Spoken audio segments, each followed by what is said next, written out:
저는 미국 해병대 소령 케이틀린 마틴입니다. 여러분은 지금 믿기 힘든 이야기를 듣게 될 거예요. 한 나라의 군인이 다른 나라로 귀화한다는 건 상상도 못할 일이죠. 그것도 미국에서 한국으로라니. 많은 분들이 반대 방향을 생각하실 텐데 제 선택은 달랐습니다. 소령님, 이건 명령입니다. 48시간 내로 오키나와 기지로 복귀하세요. 전화기 너머로 들려온 목소리가 아직도 귓가에 맴돌아요. 그때 제 대답은 간단했습니다. 죄송합니다, 상관님. 저는 복귀하지 않겠습니다. 전화기 너머로 들려오는 충격에 빠진 침묵. 그리고 폭발하는 질문들. 마틴 소령, 당신 미쳤어. 15년 경력을 버리겠다는 거예요? 가족은 어쩌고? 동생은? 은퇴 후 혜택은? 모든 것을 포기하는 결정이었습니다. 하지만 돌아볼 수 없었어요. 제가 왜 그런 결정을 내렸는지, 어떻게 한국이라는 나라가 저를 완전히 다른 사람으로 바꿔놓았는지 들어보실래요? 이건 단순한 사랑 이야기가 아니에요. 물론 사랑도 있었죠. 하지만 그 이상이었습니다. 한국에서 저는 사람이 되는 법을 배웠어요. 규칙과 매뉴얼로만 살아온 저에게 이 나라는 진정한 삶이 무엇인지 보여줬습니다.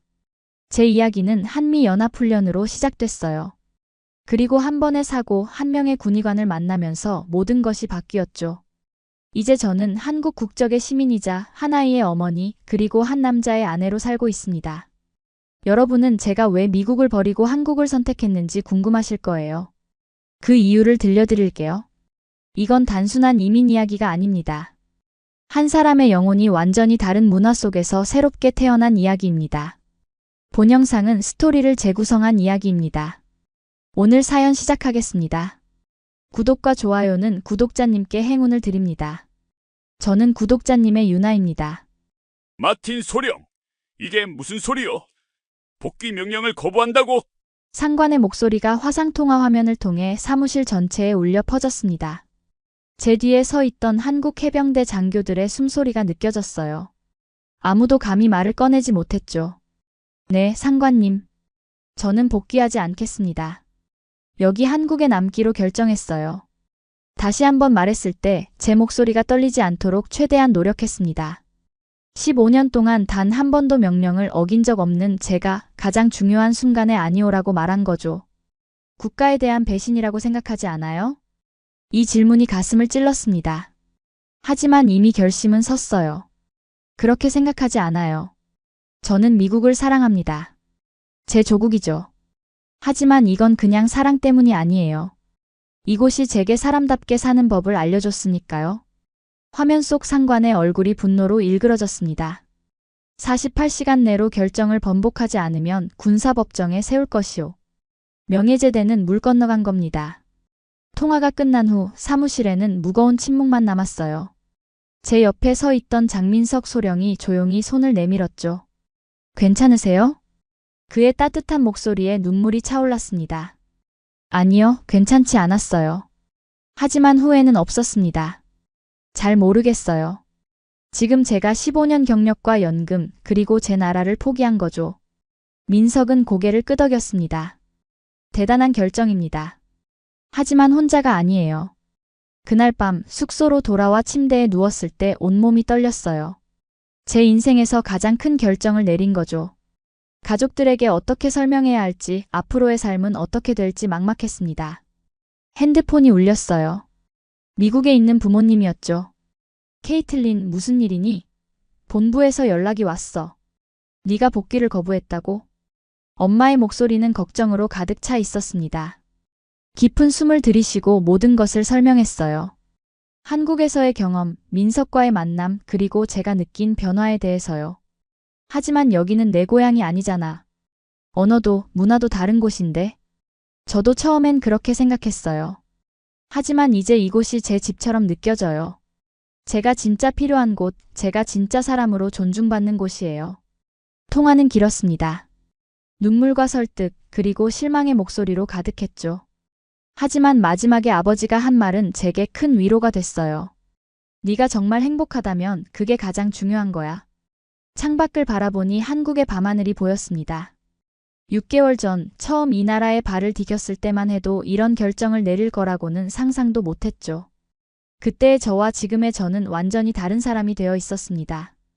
6개월 전 저는 오키나와 주일미군 기지에서 평범한 아침을 맞이했습니다. 그날도 여느 때와 같이 서류 작업과 회의로 하루를 시작했죠. 그런데 갑자기 상관이 불렀어요. 마틴 소령, 한미연합훈련에 참가할 인원이 필요한데 당신이 적임자야. 순간 머릿속이 복잡해졌습니다. 한국? 그곳에 대해 아는 것이라곤 군사 브리핑 자료와 몇 편의 드라마뿐이었어요. 게다가 전술 분석과 통역 임무라니 제 전문 분야였지만 부담스러웠죠. 훈련은 2주 예정이야. 한국 해병대와 합동으로 진행되는 작전이니 잘 준비하게. 비행기를 타고 한국으로 향하는 내내 불안했습니다. 이미 몇 번의 해외 임무를 수행했지만 아시아는 처음이었어요. 제 머릿속에는 딱딱하고 군사적인 분위기의 한국이 그려졌죠. 포항공항에 도착했을 때 한국 해병대 장교들이 정렬해 있었습니다. 모두가 제게 고개를 숙여 인사하는 모습이 낯설었어요. 왜 이렇게 다들 고개를 숙여요? 옆에 있던 미국 동료에게 물었죠. 한국의 예의래. 그냥 따라해. 첫 만남부터 문화 충격이었습니다. 미군은 악수나 경례로 인사를 하는데 이곳은 달랐어요. 그날 저녁 환영 만찬에서도 놀랐습니다. 장교들이 서로 술을 따르고 음식을 나눠주는 모습이 인상적이었죠. 식사 전에 왜 기다리죠? 궁금해서 물었어요. 옆자리 한국 장교가 답했습니다. 연장자가 먼저 시작하셔야 해요. 우리 문화예요. 솔직히 말하면 처음엔 이런 문화가 비효율적이라고 생각했습니다. 군대는 명령과 효율성이 우선인데 이런 예의와 의식이 너무 많았어요. 시간 낭비처럼 느껴졌죠. 훈련 첫날 한국 해병대의 엄격한 군기에 또 한 번 놀랐습니다. 미군도 규율이 엄격하지만 한국군은 그 수준이 달랐어요. 움직임 하나하나가 정확했고 지시 하나에도 완벽하게 반응했죠. 한국군은 왜 이렇게 빡빡한가요? 미국 동료들과 숙소로 돌아오는 길에 말했습니다. 전쟁 중인 나라니까. 휴전 상태잖아. 그 말에 생각이 깊어졌어요. 우리는 평화 시기에 훈련하지만 이들은 실제 위협 속에서 살고 있다는 것을 실감했죠. 이틀째 되는 날 작전 계획 회의에 참석했습니다. 한국 해병대 작전 참모가 계획을 설명했는데 그 치밀함에 감탄했어요. 미군의 계획보다 더 세세한 부분까지 고려하고 있었죠. 이렇게 세세한 계획이 필요한가요? 현장에서 상황은 늘 바뀌잖아요. 제 말에 한국 장교들이 잠시 침묵했습니다. 그중 한 명이 정중하게 대답했어요. 우리는 모든 가능성에 대비합니다. 그게 우리 방식이에요. 처음엔 이런 한국식 접근법에 대해 냉소적이었습니다. 하지만 이것이 얼마나 중요한지 나중에 뼈저리게 깨닫게 될 줄은 몰랐죠. 그날 저녁 숙소에서 창밖을 바라보며 생각했습니다. 이 나라는 내가 생각했던 것과 다르구나. 하지만 아직 그 차이가 얼마나 큰지 그리고 그것이 내 인생을 어떻게 바꿔놓을지 알지 못했어요. 훈련 5일차 해상 침투 작전 실습이 예정되어 있었습니다. 새벽 4시 어둠 속에서 헬기에 몸을 실었어요. 이런 훈련은 수백 번 해왔지만 매번 긴장됩니다. 특히 낯선 환경에서는 더욱 그렇죠. 마틴 소령, 준비됐나요? 옆자리에 한국 해병이 물었어요. 네, 문제 없습니다. 자신있게 대답했지만 속으로는 불안했어요. 헬기가 목표 지점에 도달했습니다. 우리는 로프를 타고 내려가는 속하강 훈련을 시작했어요. 제 차례가 왔고 평소처럼 로프를 움켜쥐었습니다. 그때였어요. 갑작스러운 강풍이 헬기를 흔들었고 로프가 흔들렸습니다. 순간적으로 균형을 잃었어요. 하강 속도가 빨라졌고 통제력을 잃었죠. 다음 순간 제 몸이 공중에서 회전하는 걸 느꼈습니다. 마틴 소령. 누군가의 외침이 들렸어요. 충격은 순간적이었습니다. 제 오른쪽 어깨와 땅이 강하게 부딪혔고 목이 꺾이는 듯한 느낌이 들었어요. 날카로운 통증이 전신을 관통했습니다. 움직이지 마세요. 의무병. 의무병 불러. 한국 해병들이 제게 달려왔어요. 눈을 떴을 때 주변이 흐릿했습니다. 통증이 밀려왔고 오른팔을 움직일 수 없었어요. 누군가가 제 목을 고정시키고 있었죠. 골절인 것 같습니다. 경추 손상 가능성도 있어요. 한국말이 들렸습니다. 이송 과정은 기억나지 않아요. 의식이 오락가락했거든요. 눈을 뜨니 헬기 아니었고 의무병이 응급처치를 하고 있었습니다. 미국으로 후송하세요. 우리 병원으로 가야 해요. 제가 힘겹게 말했어요. 미군 규정상 부상 시 미군 의료시설로 이송되는 것이 원칙이었거든요. 소령님, 지금은 포항 해병대 의무대가 가장 가깝습니다. 상태가 위중해요. 옆에 있던 미군 장교가 설명했습니다. 싫어요. 미국. 의료진. 말을 이을 힘이 없었어요. 헬기는 한국 해병대 의무대로 향했습니다. 저는 희미한 의식 속에서도 불안했어요. 외국의 군 병원이라니 시설이나 의료진을 신뢰할 수 없었죠. 도착 후 들것에 실려 응급실로 향했습니다. 주변에서는 한국말이 오갔고 낯선 얼굴들이 제게 다가왔어요. 공포가 밀려왔습니다. 영어 할 줄 아는 사람 없나요? 미국으로 연락해주세요. 통증과 두려움에 소리쳤어요. 그때 한 남자가 제 옆에 나타났습니다. 침착한 표정의 한국 군인이었어요. 마틴 소령님, 저는 장민석 소령입니다. 의무대 대장이에요. 영어로 대화할 수 있으니 안심하세요. 그의 또렷한 영어와 차분한 목소리에 약간의 안정을 찾았습니다. 제 상태가 어떤가요? 떨리는 목소리로 물었어요. 초음파 검사 결과 오른쪽 어깨 골절과 경추 염좌가 의심됩니다. 정확한 진단을 위해 MRI 촬영이 필요해요. MRI요? 여기에 그런 장비가 있나요? 의심스러웠어요. 장민석의 눈에 잠시 당혹감이 스쳤습니다. 네, 물론이죠. 최신 의료 장비를 갖추고 있습니다. 검사 과정은 빠르고 효율적이었습니다. 의료진들의 움직임이 정확했고 서로 간의 의사소통도 완벽했어요. 미군 병원에서도 보기 힘든 수준이었죠. 결과가 나왔을 때 장민석이 태블릿을 들고 제게 왔습니다. 쇄골 골절과 회전근개 부분 파열, 그리고 경추 3번과 4번 사이 염좌입니다. 다행히 신경 손상은 없어요. 통증 속에서도 안도했습니다. 하지만 여전히 불안했어요. 낯선 나라, 낯선 병원에 갇힌 느낌이었으니까요. 병실로 옮겨진 후 저는 여전히 불안했습니다. 통증으로 인해 짜증이 났고 모든 것이 낯설었어요. 간호사들이 들어올 때마다 영어로 소통하려 노력했지만 답답했습니다. 약은 언제 주나요? 통증이 심해요. 신경질적으로 말했어요. 간호사는 미소를 지으며 어떤 말을 했지만 이해할 수 없었습니다. 짜증이 더 커졌어요. 그때 문이 열리고 장민석 소령이 들어왔습니다. 흰 가운을 입고 있었고 차트를 들고 있었어요. 마틴 소령님, 오늘 컨디션은 어떠세요? 그의 영어는 깔끔했습니다. 최악이에요. 아무도 내 말을 이해하지 못하고 통증도 심하고 여기서 나가고 싶어요. 그는 잠시 저를 바라보더니 의자에 앉았습니다. 보통 의사들은 바쁘다며 서서 대화하는데 그는 달랐어요. 먼저 진통제를 처방했습니다. 곧 간호사가 가져올 거예요. 그리고 통역사를 배치했어요. 30분 후에 도착할 겁니다. 놀랐습니다. 제 불평을 진지하게 받아들인 거예요. 솔직히 말할게요, 마틴 소령님. 당신의 부상은 생각보다 심각합니다. 미군 매뉴얼대로였으면 이 상태로 후송됐을 거예요. 그랬다면 비행 중 압력 변화로 인해 경추 상태가 악화됐을 수 있어요. 그의 말에 잠시 할 말을 잃었습니다. 어떻게 그렇게 확신하죠? 전에 미국에서 연수한 적이 있어요. 미군 의료 프로토콜을 알고 있습니다. 그가 태블릿을 켜며 말했어요. 제가 MRI 결과를 보여드릴게요. 장민석은 화면을 제게 보여주며 하나하나 설명했습니다. 어디가 손상되었고 치료는 어떻게 진행될지 예후는 어떨지까지. 놀랍게도 그의 설명은 제가 완벽히 이해할 수 있을 정도로 명확했어요. 보통 의사들은 이렇게 자세히 설명해주지 않아요. 제가 말했습니다. 그가 미소 지었습니다. 환자가 자신의 상태를 이해하는 것은 치료의 첫 단계라고 생각해요. 특히 군인은 더욱 그렇죠. 그 순간 뭔가 다르다고 느꼈습니다. 여태껏 만났던 군의관들과는 다른 접근법이었어요. 그들은 대부분 환자를 수리해야 할 장비처럼 대했거든요. 제 치료 계획은 어떻게 되나요? 좀 더 부드러운 목소리로 물었습니다. 일주일간 입원 관찰 후 상태에 따라 물리치료를 시작할 예정입니다. 쇄골 골절은 수술 없이 보존적 치료가 가능해요. 목 보호대는 2주간 착용하셔야 합니다. 그럼 훈련은? 훈련은 불가능합니다.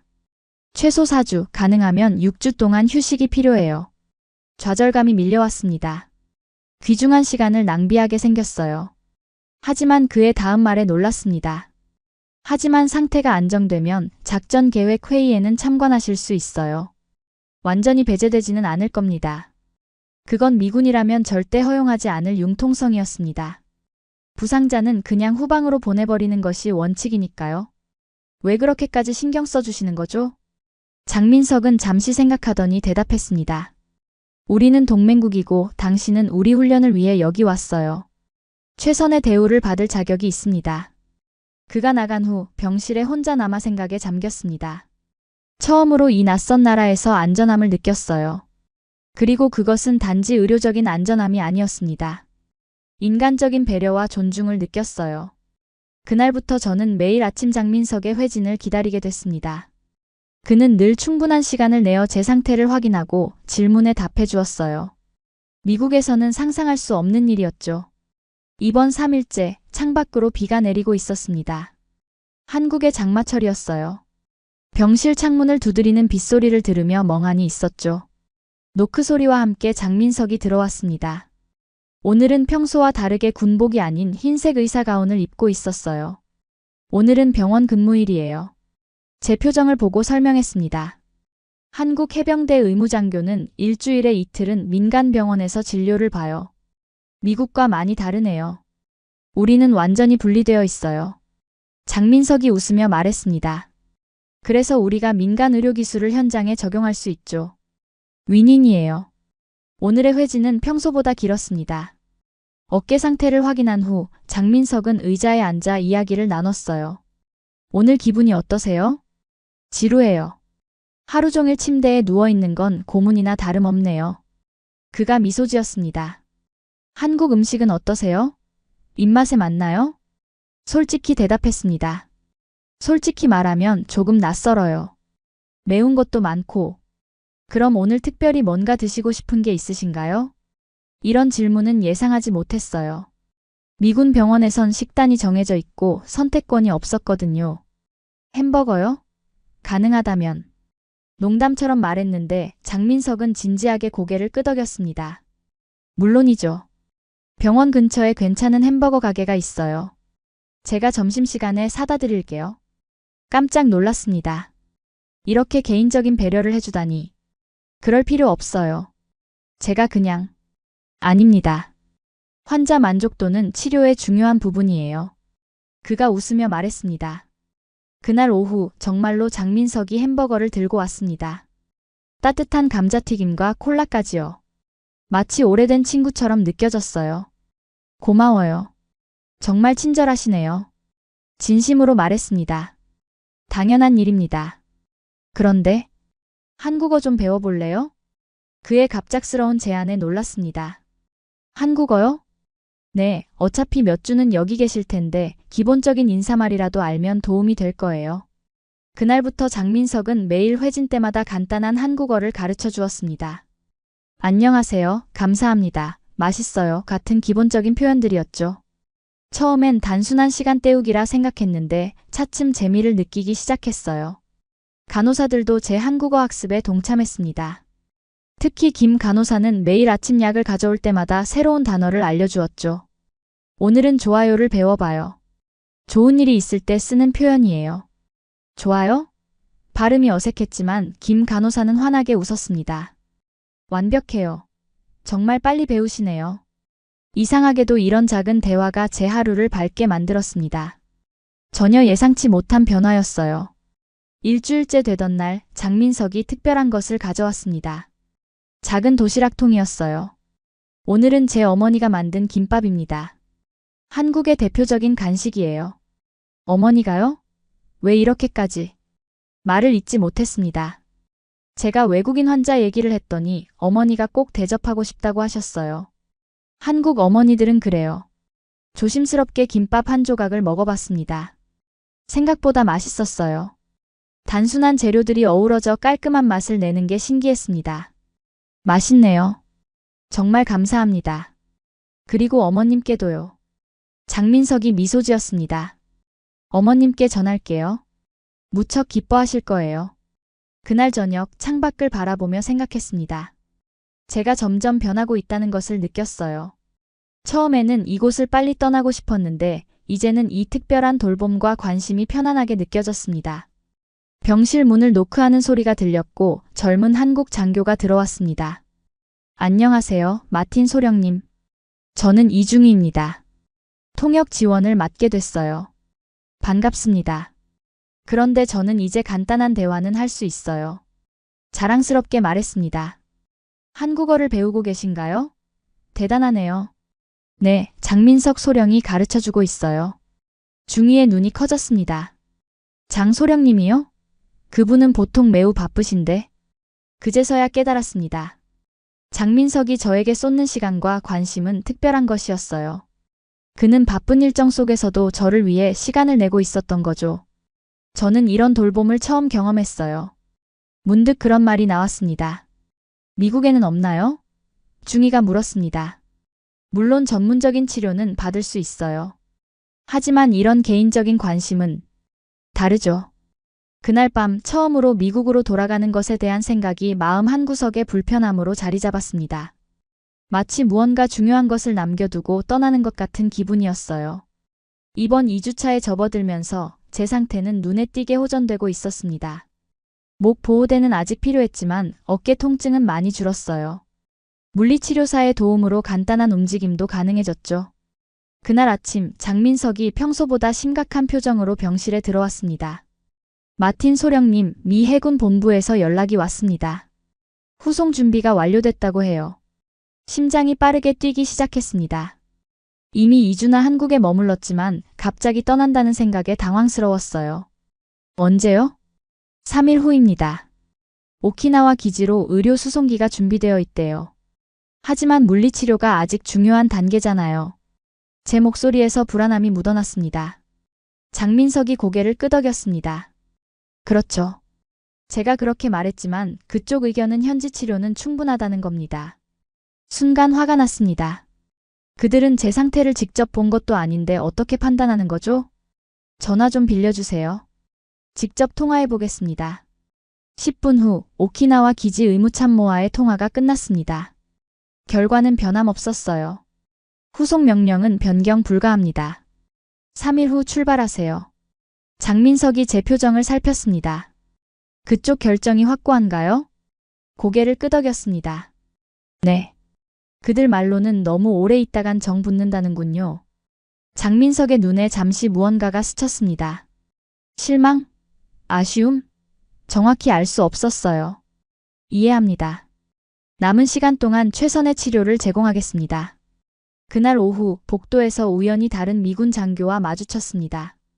오키나와에서 온 존 소령이었어요. 케이틀린, 준비는 됐나? 곧 본토로 돌아가게 됐다며? 그래, 3일 후에. 사실 조금 더 있고 싶었는데. 존이 의아한 표정을 지었습니다. 여기가 그렇게 좋아? 한국은 처음이지? 응, 그런데? 기대했던 것과 달라. 좋은 의미로. 존이 웃으며 말했습니다. 조심해, 너무 정이 들면 다시 돌아가기 힘들어. 이곳의 따뜻함에 빠지면 미국이 갑자기 너무 차갑게 느껴질 수 있거든. 그 말이 머릿속에 맴돌았습니다. 정말 그럴까? 내가 이곳에 정이 들었나?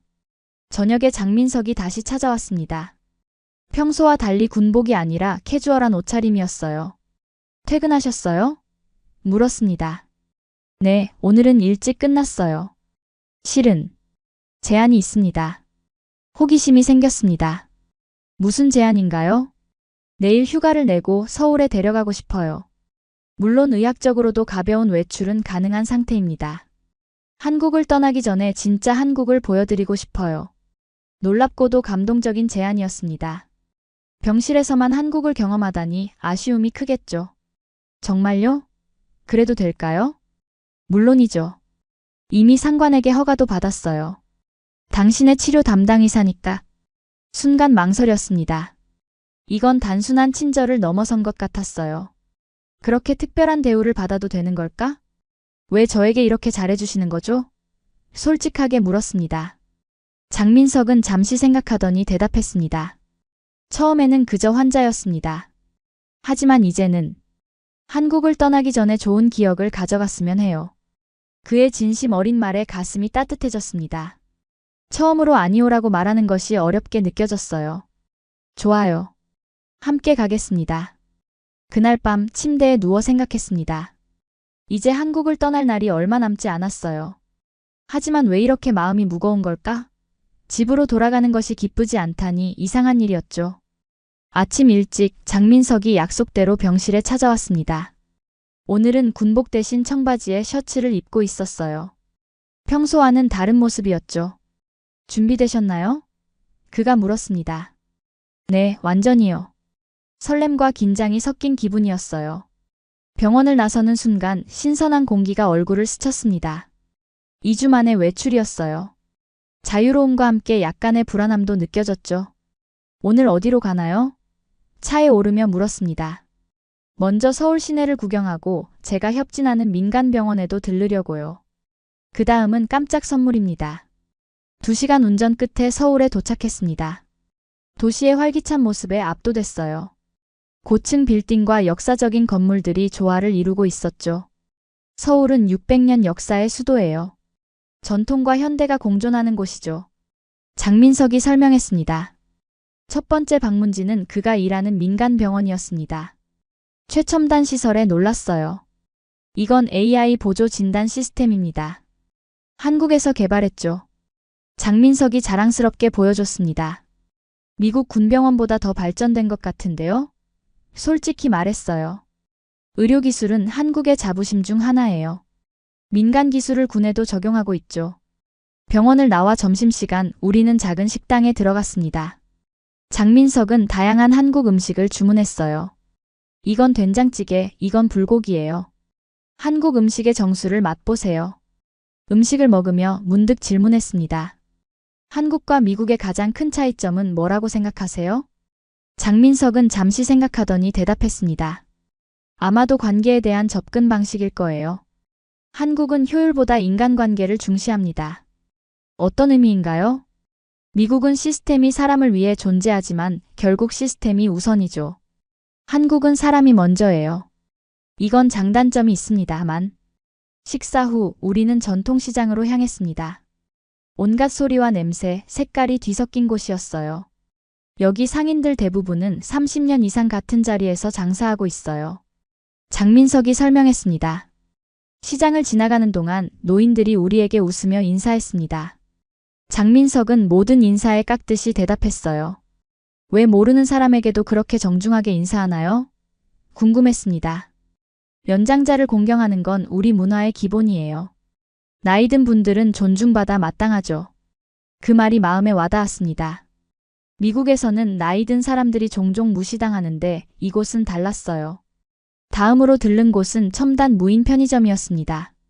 사람 없이 모든 것이 자동화되어 있었어요. 기술적으로는 최첨단이면서도 인간관계는 전통을 유지하는 게 흥미롭네요. 제가 말했습니다. 장민석이 미소 지었습니다. 그게 한국이에요. 이곳은 효율이 아니라 인간으로 작동하는 시스템이에요. 해가 지기 시작할 무렵 우리는 한강공원에 도착했습니다. 강변을 따라 걸으며 대화를 이어갔어요. 오늘 어땠나요? 장민석이 물었습니다. 정말 특별한 날이었어요. 병실에서만 봤던 한국과는 완전히 달라요. 후회 없이 떠나실 수 있게 되셨나요? 그 질문에 갑자기 가슴이 아팠습니다. 사실 떠나기 싫어졌어요. 말이 튀어나오자마자 놀랐습니다. 제 진심이었어요. 이 나라, 이 문화, 그리고 이 사람에게 정이 들었던 거죠. 장민석의 눈에 뭔가가 번쩍였습니다. 희망일까요? 그렇게 말씀해 주셔서 기쁩니다. 저도 당신이 떠나는 걸 아쉽게 생각하고 있었어요. 강물에 비치는 노을을 보며 우리는 잠시 침묵했습니다. 무언가가 우리 사이에 자라고 있다는 걸 둘 다 느끼고 있었지만 말로 표현하기엔 아직 이른 것 같았어요. 내일 마지막 날인데 병원에 돌아가기 전에 한 곳만 더 가보고 싶어요. 장민석이 말했습니다. 어디요? 제 고향 마을이요. 작은 시골 마을인데 진짜 한국의 모습을 볼 수 있어요. 순간 가슴이 따뜻해졌습니다. 그가 자신의 뿌리를 보여주겠다는 건 단순한 관광 이상의 의미가 있었어요. 영광이에요. 꼭 가보고 싶네요. 그날 밤 병실로 돌아와 침대에 누웠지만 잠이 오지 않았습니다. 하루 동안 본 모든 것들, 느낀 것들이 머릿속을 맴돌았어요. 그리고 장민석과 함께한 시간들. 문득 깨달았습니다. 이제 그는 단순한 의사나 동료가 아니었어요. 무언가 더 깊은 감정이 자라고 있었죠. 하지만 이건 불가능한 일이었습니다. 나는 미군이고 곧 떠나야 하는 사람이니까요. 다음 날 아침 장민석은 약속대로 저를 그의 고향 마을로 데려갔습니다. 시골길을 따라 운전하는 동안 마음속에서 낯선 감정이 일렁였어요. 이것이 마지막 외출이라는 생각에 우울했습니다. 작은 시골 마을에 도착하자 장민석의 얼굴이 밝아졌습니다. 이곳은 그의 뿌리였어요. 고향의 공기는 그를 다른 사람으로 만든 것 같았습니다. 더 편안하고 더 자연스러워 보였죠. 이곳이 제가 자란 곳이에요. 할머니께서 아직도 여기 살고 계세요. 마을은 놀라울 정도로 평화로웠습니다. 현대적인 건물들 사이로 전통 가옥들이 보였어요. 사람들은 서로 인사를 나누며 천천히 걸어 다녔죠. 할머니를 만나러 가요. 외국인 친구가 왔다고 말씀드렸거든요. 장민석의 할머니는 작은 전통 한옥에 살고 계셨습니다. 우리를 보자 환하게 웃으시며 반겨주셨어요. 한국어로 뭔가 말씀하셨는데 장민석이 통역해 주었습니다. 할머니께서 환영한다고 하세요. 그리고 멀리서 온 손님을 위해 특별한 음식을 준비하셨대요. 할머니는 저를 안으로 이끄셨습니다. 작은 거실에는 이미 음식이 가득 차려져 있었어요. 색색의 반찬들과 따뜻한 국, 그리고 갓 지은 밥이 놓여 있었죠. 할머니께서 직접 키우신 채소로 요리하셨어요. 장민석이 자랑스럽게 말했습니다. 식사를 하는 동안 할머니는 계속해서 제 그릇에 음식을 더해주셨어요. 말은 통하지 않았지만 그분의 따뜻함과 호의는 분명히 느껴졌습니다. 식사 후 장민석이 저를 마을 뒤편의 작은 언덕으로 이끌었습니다. 그곳에서는 전체 마을이 한눈에 내려다 보였어요. 어릴 때 자주 올라왔던 곳이에요. 고민이 있을 때마다 이곳에 와서 생각을 정리했죠. 석양이 마을 위로 붉게 물들고 있었습니다. 그 아름다운 광경 앞에서 우리는 나란히 앉았어요. 내일이면 떠나네요. 제가 먼저 침묵을 깼습니다. 네. 그의 목소리가 무거웠어요. 이 모든 것에 감사드려요. 병원에서의 치료부터 오늘까지. 정말 특별한 경험이었습니다. 장민석은 잠시 바닥을 바라보더니 천천히 고개를 들었습니다. 그의 눈에는 결심한 듯한 빛이 있었어요. 마틴 소령. 아니, 케이틀린. 할 말이 있어요. 갑자기 심장이 빠르게 뛰기 시작했습니다. 이건 군인으로서, 의사로서 적절한 행동이 아닐 수 있어요. 하지만 더 이상 숨길 수 없을 것 같아요. 그가 깊은 숨을 들이쉬었습니다. 당신을 처음 만났을 때부터 뭔가 특별하다고 느꼈어요. 단순한 환자나 동료가 아닌 말을 잇지 못하는 그를 보며 제 마음속에서도 감정이 솟구쳤습니다. 그대는 내 인생에서 가장 뜻밖의 작전입니다. 그가 마침내 말했어요. 계획하지 않았고 예상치 못했지만 가장 중요한 임무가 되었죠. 군인다운 표현이었지만 그 안에 담긴 진심이 느껴졌습니다. 제 눈에 눈물이 고였어요. 저도 당신을 처음 봤을 때부터 달랐어요. 처음엔 이해할 수 없었지만 이제 알겠어요. 우리 사이에는 말로 표현할 수 없는 무언가가 자라고 있었습니다. 하지만 현실은 잔인했어요. 하지만 난 내일 떠나야 해요. 우린 다른 나라, 다른 군대의 사람이고. 그래서 묻고 싶었어요. 그가 내 손을 조심스럽게 잡았습니다. 돌아가지 않을 수는 없을까요? 그 질문에 숨이 막혔습니다. 그건 불가능한 일이었어요. 15년의 군 경력, 내 나라, 가족, 모든 걸 버려야 하는 일이었으니까요. 그건 너무 큰 요구예요. 장민석은 미소 지었습니다. 알아요. 그냥 제 마음을 전하고 싶었을 뿐이에요. 해가 완전히 저물고 별이 하나둘 나타나기 시작했습니다. 그 순간 모든 걸 잊고 단지 현재만을 느끼고 싶었어요. 우리의 눈이 마주쳤고 자연스럽게 가까워졌습니다. 그의 입술이 제 것에 닿았을 때 온몸에 전율이 흘렀어요. 훈련 중 가장 아름다운 실수, 계획에 없던 행복한 사고였습니다. 키스가 끝나고 우리는 말없이 서로를 바라보았습니다. 이건 단순한 로맨스가 아니었어요. 두 개의 다른 세계가 만난 기적 같은 순간이었죠. 어떡하죠? 제가 작은 목소리로 물었습니다. 모르겠어요. 하지만 이건 특별한 일이란 걸 알아요. 그날 밤 병원으로 돌아오는 길은 침묵 속에 흘렀습니다. 많은 말이 오갔지만 동시에 아무 말도 필요하지 않았어요. 우리 앞에 불가능한 현실이 놓여 있다는 것을 둘 다 알고 있었으니까요. 하지만 병실 앞에서 헤어질 때 장민석이 말했습니다. 내일 떠나기 전에 다시 뵐게요. 그때 진짜 작별 인사를 나눠요. 그날 밤 침대에 누워 천장을 바라보며 생각했습니다. 내일이면 이 모든 것이 추억이 된다는 사실이 가슴 아팠어요. 하지만 선택의 여지는 없었습니다. 저는 미군 소령이었고 의무는 분명했으니까요. 아침이 밝았습니다. 오늘은 제가 한국을 떠나는 날이에요. 창밖으로 보이는 한국의 마지막 아침 풍경을 눈에 담았습니다. 짐은 이미 다 쌌고 이제 남은 건 작별 인사뿐이었어요. 병실 문이 열리고 장민석이 들어왔습니다. 평소와 달리 표정이 어두웠어요. 출국 준비는 다 되셨나요? 그가 형식적으로 물었습니다. 네, 다 됐어요. 마음과 달리 침착하게 대답했죠. 잠시 어색한 침묵이 흘렀습니다. 어제의 감정을 어떻게 정리해야 할지 몰랐어요. 현실은 잔인했습니다. 그때 제 핸드폰이 울렸어요. 오키나와 기지의 상관이었습니다. 마틴 소령, 수송기가 2시간 후 도착합니다. 공항으로 이동 준비해주세요. 네, 알겠습니다. 기계적으로 대답했어요. 통화가 끝나고 장민석과 마주 보았습니다. 그의 눈에는 말로 표현할 수 없는 감정이 가득했어요. 가야 하나요? 그가 조용히 물었습니다. 그 단순한 질문이 내 가슴을 찔렀어요. 갑자기 지난 몇 주간의 모든 경험이 떠올랐습니다. 한국에서의 시간, 장민석과 함께한 순간들, 그리고 이 나라에서 느낀 인간적인 따뜻함. 깊은 숨을 들이쉬고 인생을 바꿀 말을 내뱉었습니다. 아니요. 가지 않을 거예요. 장민석의 눈이 커졌습니다. 무슨 뜻이죠? 상부에 복귀 불가 통보를 하겠습니다. 여기 남고 싶어요. 말하는 순간 무거운 짐을 내려놓은 것 같은 해방감이 느껴졌어요. 하지만 동시에 엄청난 두려움도 밀려왔죠. 장민석은 잠시 할 말을 잃은 듯 했습니다. 정말 진심인가요? 그건 당신의 모든 것을 포기하는 결정이에요. 알아요. 하지만 이곳에서 찾은 것이 더 소중해요. 그는 내 손을 꼭 잡았습니다. 당신이 후회하지 않도록 내가 최선을 다할게요. 그날 오후 저는 미 해군 본부에 공식적으로 복귀 불가 통보를 했습니다. 화상통화를 통해 상관의 분노를 직접 마주해야 했어요. 마틴 소령, 이건 명백한 명령 불복종입니다. 군사법정에 세울 수 있다는 걸 알고 있죠? 알고 있습니다, 상관님. 제 결정의 모든 책임을 지겠습니다.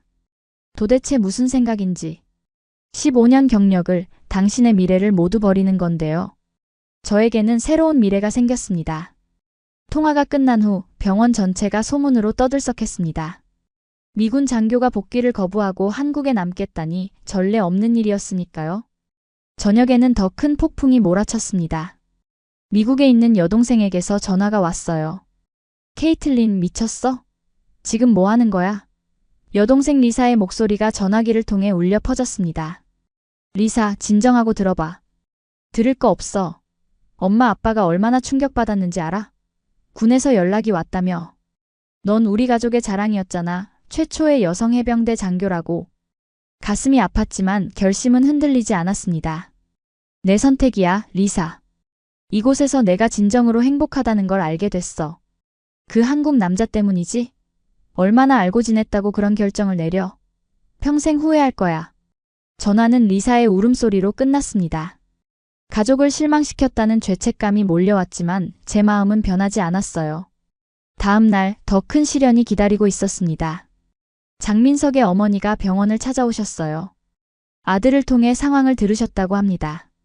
장민석의 어머니는 작고 단아한 분이셨습니다. 그러나 눈빛은 단호했어요. 우리 며느리가 외국 사람이라니. 어머니의 눈에 눈물이 맺혔습니다. 장민석이 당황해 한국어로 뭐라고 말했지만 어머니는 계속해서 저를 바라보셨어요. 어머님, 제가 한국어를 배우고 있어요. 제가 서툰 한국어로 말했습니다. 어머니의 눈이 잠시 커졌습니다. 그리고는 제게 다가와 갑자기 손을 잡으셨어요. 우리 문화. 어렵습니다. 하지만 배우면 가족. 서툰 영어였지만 그 말에 담긴 의미는 명확했습니다. 어려움이 있겠지만 노력하면 가족이 될 수 있다는 희망의 메시지였어요. 장민석이 놀란 표정으로 어머니를 바라봤습니다. 그리고 감동한 듯 미소 지었어요. 어머니께서 우리 며느리가 외국 사람이라 어렵겠지만 함께 노력하면 진짜 가족이 될 수 있을 거라고 하셨어요. 눈물이 왈칵 쏟아졌습니다. 가족의 반대를 예상했는데 오히려 포용해 주시다니. 한국 문화의 또 다른 아름다움을 느꼈어요. 장민석의 어머니는 내 눈물을 보시고는 따뜻하게 안아주셨습니다. 말은 통하지 않았지만 그 포옹으로 모든 것이 전해졌어요. 그날 저녁 장민석과 함께 앞으로의 계획을 세웠습니다. 제 결정은 확고했어요. 한국 귀화를 신청하고 싶어요. 그리고 당신과 함께하고 싶어요. 장민석의 눈에 기쁨의 빛이 어렸습니다. 정말 확신해요? 쉽지 않을 텐데. 네. 사랑은 이유지만 신뢰는 결심의 이유입니다. 이곳에서 찾은 인간적인 신뢰와 존중이 제 결정의 진짜 이유예요. 그는 제 손을 꼭 잡았습니다. 당신이 여길 선택한다면 가족도 다시 세워지게 될 거예요. 약속해요. 그 말에 용기를 얻었습니다. 미국의 가족이 지금은 이해하지 못하더라도 언젠가는 제 선택을 인정해 주리라 믿었어요. 다음 날 아침 예상치 못한 소식을 들었습니다. 정기검진에서 밝혀진 사실이었어요. 축하드립니다, 마틴 소령님. 임신하셨어요. 그 말을 듣는 순간 모든 것이 명확해졌습니다. 이제 제 결정은 단순한 충동이 아닌 새로운 생명과 미래를 위한 선택이 되었어요. 임신 소식은 제 결심을 더욱 굳건하게 만들었습니다. 이제 되돌릴 수 없는 선택이 되었어요. 장민석에게 이 소식을 전했을 때 그의 얼굴에 번진 기쁨은 말로 표현할 수 없었습니다. 정말이에요? 우리 아기? 그가 믿기지 않는다는 듯이 물었어요. 네, 6주 정도 됐대요. 의사 선생님은 모든 것이 건강하다고 하셨어요. 장민석은 잠시 말을 잇지 못했습니다. 그러더니 갑자기 무릎을 꿇었어요. 케이틀린, 당신과 우리 아이와 함께 평생을 살고 싶습니다. 결혼해주세요.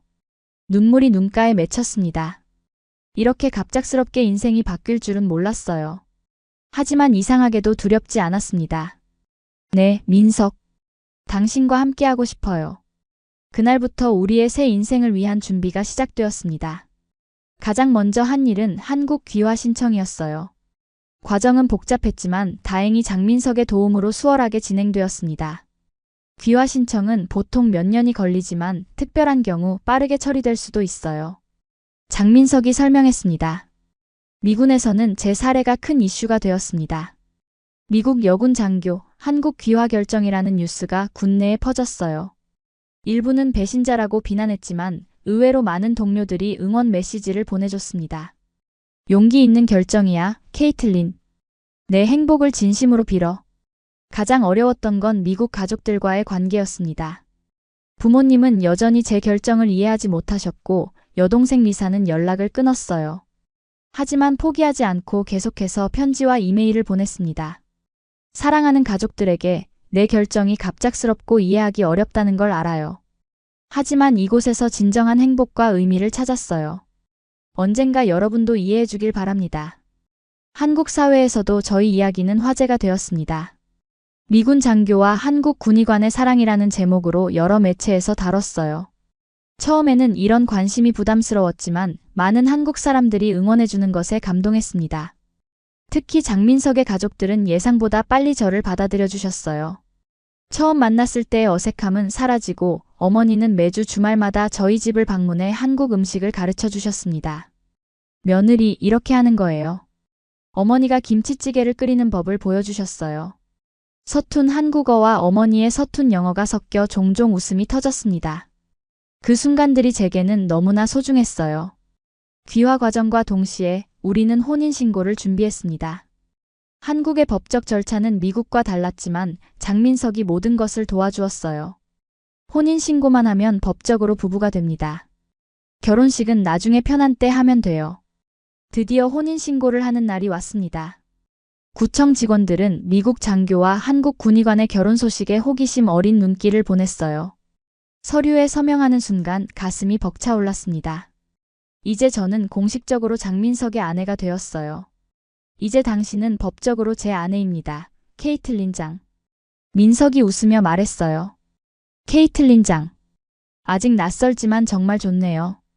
혼인신고 후 우리는 작은 식당에서 식사를 했습니다. 화려한 결혼식은 아니었지만 그 순간만큼 행복한 적은 없었어요. 결혼식은 아기가 태어난 후에 할까요? 민석이 물었습니다. 좋아요. 그때면 우리 가족들도 마음을 풀고 참석할 수 있을지도 모르죠. 한국에서의 새 삶이 본격적으로 시작되었습니다.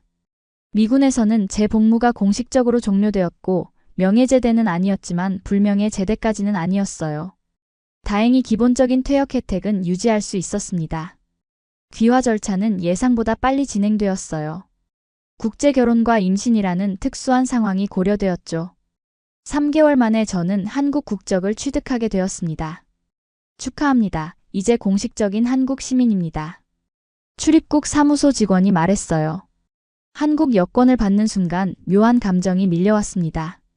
미국인으로서의 정체성을 뒤로하고 새로운 나라의 시민이 된다는 것. 그건 말로 표현하기 어려운 경험이었어요. 괜찮아요? 민석이 걱정스럽게 물었습니다.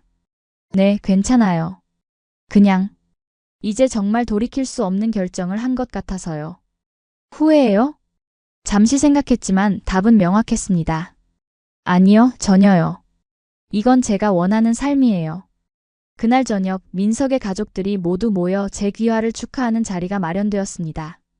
할머니부터 조카들까지 장가의 모든 구성원들이 모였어요. 민석의 아버지가 건배를 제안했습니다. 우리 가족의 새 식구 케이틀린을 환영합니다. 비록 출신은 다르지만 이제 하나의 가족입니다. 그 순간 진정한 소속감을 느꼈습니다. 미국에서는 느끼지 못했던 가족의 따뜻함이 이곳에 있었어요. 밤이 깊어가고 민석이 조용히 제 배에 손을 얹었습니다. 우리 아이가 자라고 있는 곳이었죠. 우리 아이는 이 땅에서 태어나 진정한 한국인이 될 거예요.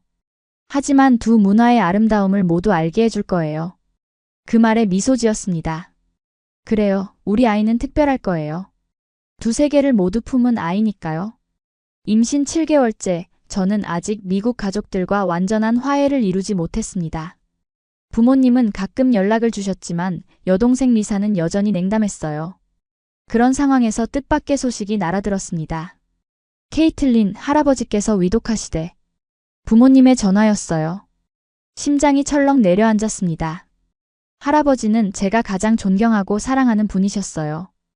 해병대에 입대한 것도 할아버지의 영향이 컸죠. 미국에 가봐야 할 것 같아요. 민석에게 말했습니다. 물론이죠. 당신 가족이니까. 내가 함께 갈게요. 의사와 상담 후 비행기 탑승이 가능하다는 판단을 받았습니다. 민석의 휴가도 승인되었고 우리는 미국행 비행기에 올랐어요. 미네소타의 가족 집에 도착했을 때 모두가 놀란 표정이었습니다. 특히 제 배를 보고 더욱 놀랐죠. 케이틀린. 어머니가 눈물을 글썽이며 저를 안아주셨습니다. 엄마, 보고 싶었어요. 저도 눈물이 났어요. 아버지는 민석과 악수를 나누었습니다. 어색했지만 최소한 적대적이지는 않았어요. 할아버지는 어떠세요? 걱정스럽게 물었습니다. 병원에 계셔. 내일 아침에 방문하자. 아버지가 말씀하셨어요. 그날 밤 가족들과 오랜만에 함께하는 저녁 식사는 긴장감 속에서 시작되었습니다. 하지만 민석의 부드러운 매너와 진심 어린 태도가 분위기를 조금씩 풀어갔어요. 장 박사님, 한국군에서의 경험이 궁금하네요. 아버지가 민석에게 물었습니다. 민석은 유창한 영어로 자신의 군 경험과 의료 활동에 대해 이야기했어요.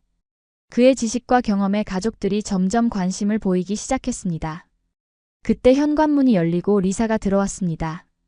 저를 보자 잠시 멈칫했지만 곧 표정을 가다듬었어요. 왔네. 짧게 인사하고는 자리에 앉았습니다. 식사 중에 리사는 계속해서 민석을 관찰했어요. 그리고 갑자기 물었죠. 정말 내 언니를 사랑해서 결혼한 거예요? 다른 이유는 없었고요? 테이블이 조용해졌습니다. 민석은 진지한 표정으로 대답했어요. 당신 언니는 제 인생에서 만난 가장 용감하고 아름다운 사람입니다. 저는 그녀의 용기와 결단력, 그리고 따뜻한 마음에 반했어요. 국적이나 다른 어떤 이유가 아닌 오직 케이틀린이라는 사람을 사랑했기 때문에 결혼했습니다. 그의 진심 어린 답변에 리사의 눈에 눈물이 고였어요. 언니가 얼마나 우리를 실망시켰는지 알아? 가족의 자랑이었는데. 참을 수 없어 말했습니다. 리사, 내가 더 이상 해병대 장교가 아니라고 해서 너희의 자랑이 될 수 없니? 나는 지금 새로운 삶을 살고 있어. 행복하고 사랑받고 있어. 하지만 내 나라를 버렸잖아. 나라를 버린 게 아니야. 다른 나라를 선택한 거지. 그리고 그건 내 삶의 결정이야. 그날 밤 대화는 완전한 화해로 이어지지 않았지만 작은 진전이 있었습니다. 적어도 서로의 입장을 듣는 시간이었어요. 다음 날 우리는 할아버지가 계신 병원을 방문했습니다. 할아버지는 병상에 누워 계셨지만 저를 보시자 환하게 웃으셨어요. 우리 케이티가 왔구나. 힘없는 목소리로 말씀하셨습니다. 할아버지, 보고 싶었어요. 할아버지의 손을 잡았습니다. 민석을 소개하고 저희의 이야기를 들려드렸어요. 할아버지는 끝까지 다 들으시고는 미소 지으셨습니다. 용기 있는 결정이었구나. 자랑스럽다, 케이틀린. 그 말씀에 눈물이 왈칵 쏟아졌습니다. 가족 중 누구보다도 할아버지의 인정이 중요했거든요. 정말요? 실망하지 않으셨어요? 인생은 너무 짧아. 자신이 믿는 길을 가는 게 중요하지. 네가 행복하다면 할아버지는 그걸로 충분해. 할아버지는 민석에게 손을 내밀었습니다. 우리 케이틀린을 잘 부탁하네, 젊은이. 민석은 공손하게 고개를 숙이며 할아버지의 손을 잡았습니다. 제 목숨보다 소중히 지키겠습니다. 그 광경을 지켜보던 가족들의 표정이 조금씩 누그러졌습니다. 할아버지의 축복이 우리 가족 화해의 시작이 된 것 같았어요. 미국에서의 일주일은 눈 깜짝할 사이에 지나갔습니다. 떠나기 전날 밤 리사가 제 방을 찾아왔어요. 언니, 미안해. 내가 너무 이기적이었어. 리사가 말했습니다. 괜찮아, 리사. 이해해. 너무 갑작스러웠으니까. 장 박사님. 좋은 사람 같아. 그리고 너희 아이가 태어나면 꼭 보러 갈게. 그 말에 가슴이 따뜻해졌습니다. 비록 작은 발걸음이지만 화해의 첫 걸음을 내디딘 것 같았어요. 한국으로 돌아온 후 임신 말기를 무사히 보냈습니다. 출산 예정일이 다가올수록 긴장되었지만 민석과 그의 가족들의 지지가 큰 힘이 되었어요. 출산 전날 밤 시어머니가 병원을 찾아오셨습니다. 제 손을 잡고 따뜻하게 말씀하셨어요. 이제 진짜 우리 가족이 됐구나. 내일부터 너는 어머니가 되는 거야. 그 말씀에 눈물이 났습니다. 처음 만났을 때의 어색함은 어디로 갔는지 이제 진짜 모녀 같은 관계가 되어 있었어요. 다음 날 아침 진통이 시작되었습니다. 10시간의 힘든 진통 끝에 우리 딸 소피아가 세상에 나왔어요. 한국 이름은 장하나, 영어 이름은 소피아로 지었습니다. 아이가 태어나는 순간 병실에는 민석의 가족들이 모여 있었습니다. 특히 민석의 아버지, 은퇴한 군인이신 장군님이 손녀를 보시고 눈물을 흘리셨어요.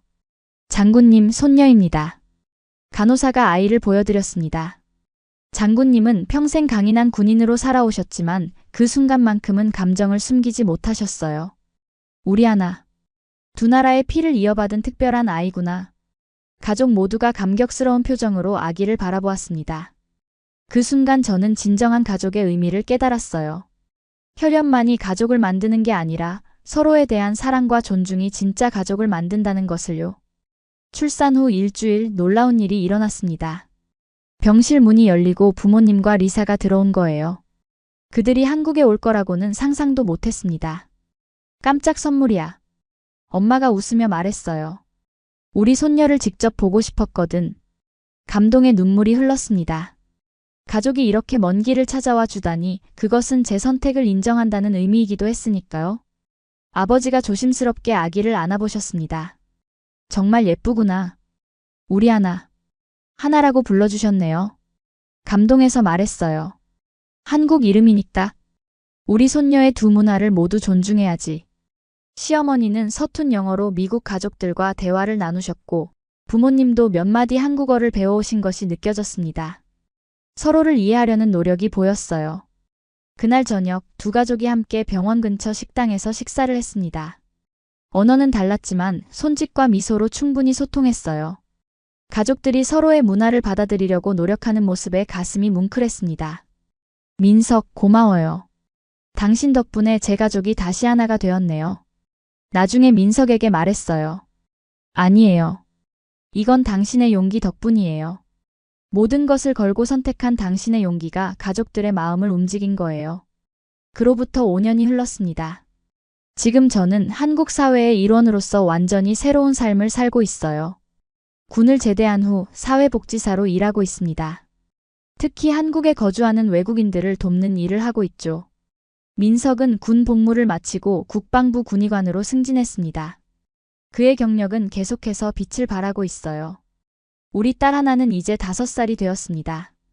한국어와 영어를 모두 자유롭게 구사하는 똑똑한 아이로 자라고 있어요. 두 나라의 문화를 모두 배우며 특별한 정체성을 형성해가고 있죠. 엄마, 오늘은 미국 할머니한테 전화할 거예요? 하나가 아침에 물었습니다. 그래, 오늘은 미국 할머니 생신이니까 꼭 축하 인사를 해야지. 가족 관계는 시간이 지나면서 더욱 좋아졌습니다. 미국 가족들은 1년에 한 번씩 한국을 방문하고 우리도 가끔 미국을 찾아갑니다. 하나는 두 나라의 할머니, 할아버지들의 사랑을 듬뿍 받으며 자라고 있어요. 오늘은 특별한 날입니다. 제가 한국 국적을 취득한 지 5주년이 되는 날이에요. 그동안의 여정을 돌아보면 가슴이 벅차오릅니다. 물론 쉽지 않은 시간들도 있었습니다. 언어 장벽, 문화적 차이, 때로는 외국인에 대한 편견도 경험했어요. 하지만 그 모든 것이 제 삶을 더 풍요롭게 만들었다고 생각합니다. 지난 주말 우리는 처음 만났던 포항 해병대 의무대를 방문했습니다. 그곳에서 지금의 의무대장에게 우리 이야기를 들려줬어요. 여러분의 이야기는 한미동맹의 실제적인 상징이네요. 새 의무대장이 말했습니다. 그 말에 민석과 서로 웃으며 손을 잡았습니다. 우리는 단순한 국제결혼 커플이 아니라 두 나라의 가치와 문화가 하나로 합쳐진 상징이 되었어요. 이제 저는 한국에서의 경험을 책으로 쓰고 있습니다. 두 세계 사이에서라는 제목의 회고록이에요.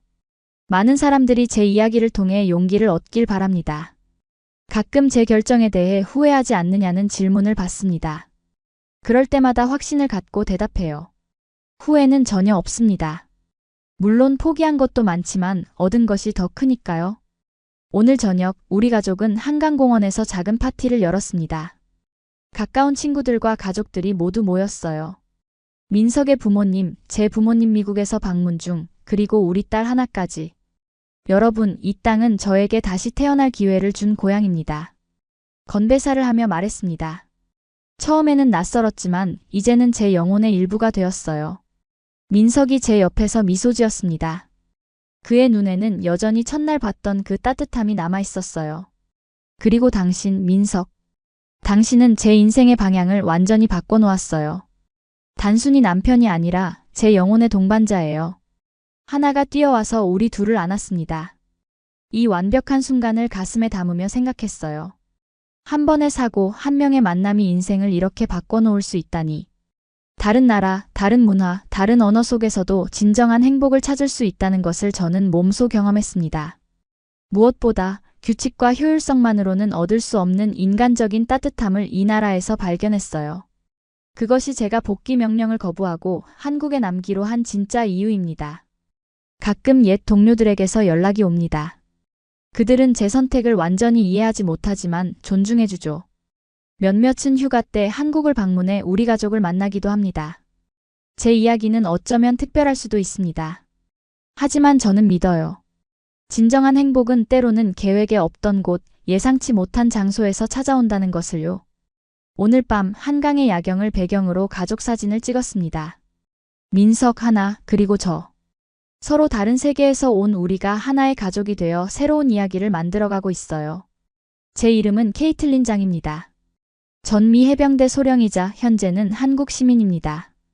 그리고 이것은 제가 인생에서 내린 가장 용감하고 아름다운 선택에 대한 이야기입니다. 복귀 명령을 거부한 그날 제 인생은 완전히 새로운 방향으로 흘러갔습니다. 그리고 그것은 제가 상상했던 것보다 훨씬 더 아름답고 의미 있는 여정이 되었어요.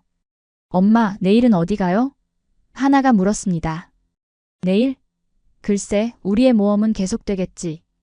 그게 인생이니까. 민석이 제 손을 꼭 잡았습니다. 그의 눈에는 여전히 첫날 봤던 그 따뜻함과 진실함이 빛나고 있었어요. 이것이 제 이야기입니다. 두 나라, 두 문화, 그리고 하나의 사랑에 관한 이야기. 때로는 가장 예상치 못한 선택이 가장 아름다운 결과를 가져온다는 것을 보여주는 이야기죠. 여러분도 언젠가 인생의 중요한 갈림길에 서게 된다면 용기를 내어 가슴이 이끄는 대로 선택하시길 바랍니다. 그것이 비록 어렵고 이해받지 못하는 선택일지라도 진정한 행복으로 이어질 수 있으니까요.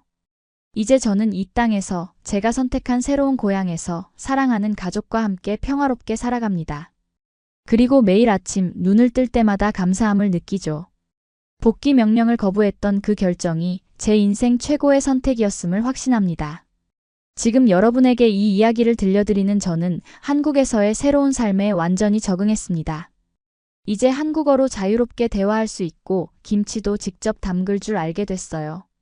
물론 여전히 매운 음식은 조금 힘들지만 그것도 시간이 지나면 익숙해지겠죠. 우리 딸 하나는 이제 초등학교에 입학할 준비를 하고 있습니다. 두 개의 언어와 문화 속에서 자라는 아이는 특별한 시각을 가지게 될 거예요. 세상을 더 넓은 관점에서 바라볼 수 있는 아이로 키우고 싶습니다. 민석은 여전히 저의 든든한 지원자이자 인생의 동반자입니다. 그의 따뜻함과 지혜는 제가 한국 사회에 적응하는데 가장 큰 힘이 되어 주었어요.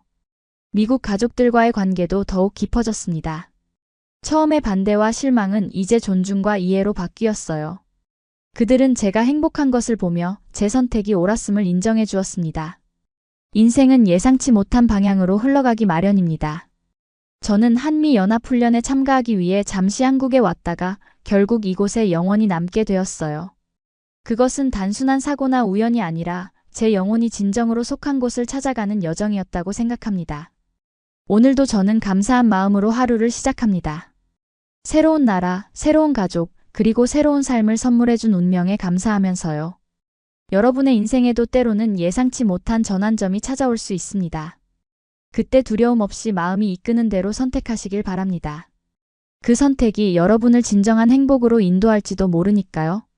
이상 케이틀린 장의 이야기였습니다. 복귀 명령을 거부하고 제 인생을 바꾼 한 남자와 함께 이 땅에서 영원히 살기로 한 선택의 이야기요. 들어주셔서 감사합니다.